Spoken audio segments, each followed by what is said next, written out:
We're in the dog days of summer. It's July 2025 and we've had a major heat wave here. I've seen temperatures as high as 99 degrees on my truck's thermometer, and I thought I need to see if I can get better efficiency out of my HVAC system in that truck.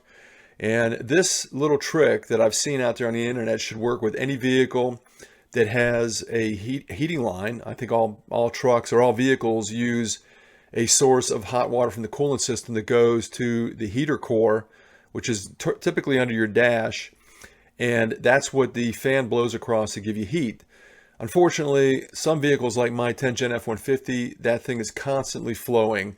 There used to be vehicles, I think, that when you turned off the heat, it would turn off or close a valve that prevents that coolant from flowing through the heater core and preventing that heat buildup. I was in the junkyard the other day and I saw somebody had ripped the dash apart, which gave me an opportunity to take a look at how the heater core and the air conditioning evaporator were situated, and they're right next to each other. Unfortunately, if I have a picture, I'll post it up here, but they're so close that you're going to get radiant heat off that heater core pushing over to the evaporator, and it's going to take more work for the air conditioning system to drop the temperature. Now, what I want to do is turn off that flow, and I've got myself this little valve off Amazon. I'll link this below. And what I'm going to do in the summer is turn the valve so no flow goes through the heater core. It'll stop that. It should stop all that heat buildup in there, stop that radiant heat, and give the air conditioning a little bit more efficiency. So I'm going to measure the temperature beforehand. I have this thermometer I've used before, infrared thermometer. I've used this on testing the catalytic converter and other projects that I've accomplished. I'll link this below, but I'm going to take temperature readings in the vent after the thing's stabilized. I'm going to let it run for a while, obviously, and see how cold it gets. I already tell you it's gotten down to 39 degrees. I've gotten as low as the high 39s, 39 point something. And after I put this in, I'm hoping I'm getting a few more degrees of cooling in that cab. So who knows? I'm going to test it out so you don't have to. If it works, you're going to see it here.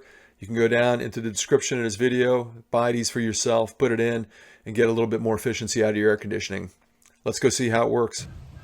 For this 5.42 valve, here is the heater core line. It comes out of the intake manifold, goes back to the firewall, and then the other line there is what is the return. So I'm going to cut about right here. So I've got a nice flat area. And the kit I bought with the ball valve comes with a screwdriver and 2 hose clamps, which makes me wonder how they can make stuff this cheap. About, I think it was $11 delivered. Used a couple hose clamps that are gentle, so they're clamping on this pretty good to make sure nothing leaks out.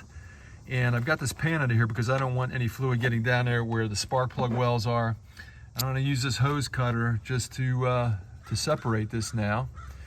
And here we go.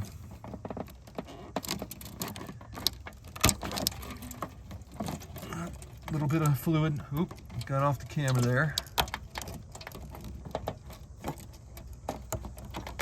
And that's separated.